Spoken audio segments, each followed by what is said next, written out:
국회는 지난주 7월 임시국회를 시작했지만 아직 의사일정 합의에는 진 적이 없습니다. 이런 가운데 고 박원순 서울시장 사망 사건 등이 겹치면서 불확실성이 더 커지고 있는데요. 21대 국회 개원식을 여는 문제를 두고도 이견을 좁히지 못하면서 21대 국회는 87년 개헌 이후 가장 늦게 개원식을 여는 기록을 세우게 됐습니다. 국회로 가보겠습니다. 김대근 기자. 네, 국회입니다. 예, 21대 국회 활동은 시작은 했는데 아직 본회의 등 의사일정 합의에 이루지 못했다고요? 네, 더불어민주당과 미래통합당은 21대 국회 개원식을 여는 문제부터 의견이 다릅니다. 양당의 입장 차이로 협상이 접점을 찾지 못하는 사이 지금까지 21대 국회 개원식을 열지 못한 상황인데요. 민주당은 수요일인 15일에는 개원식을 열어서 국회의장의 개원사와 의원들의 선서, 대통령 연설을 진행하자는 입장입니다. 월요일인 내일은 박원순 시장의 연결식이고 화요일에는 정부의 한국판 뉴딜 국민보고대회가 있는 점 등을 고려한 것으로 전해집니다.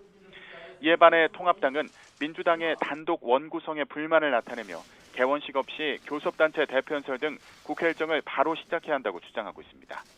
양당이 합의를 이뤄 15일에 개원식을 연다고 해도 21대 국회는 87년 개헌 이후 개원식을 가장 늦게 연 국회라는 기록을 세우게 되는데요.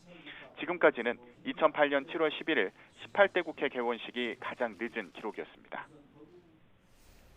네, 국내 국회 현안도 많은데 좀 차질 없이 진행될 수 있을까요?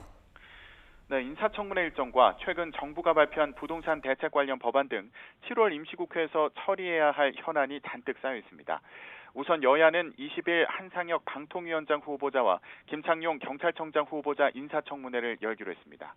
이인영 통일부 장관, 박지원 국정원장 후보자 인사청문회도 기다리고 있는데요. 국정원장 후보자 인사청문회를 위해서는 정보위원장을 먼저 선출해야 합니다. 국회법을 보면 야당목 국회 부의장을 먼저 뽑아야 하지만 통합당이 부의장 자리를 거부한 가운데 민주당은 여야 정보위원들이 정해진 만큼 위원장 선출에는 문제가 없는 것으로 보고 있습니다. 민주당은 또 부동산 대책 후속 조치를 위해 종부세법 개정안 등을 지난주 발의했고 7월 국회 안에 처리한다는 입장인데요.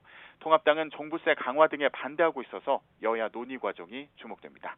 지금까지 국회에서 YTN 김대근입니다.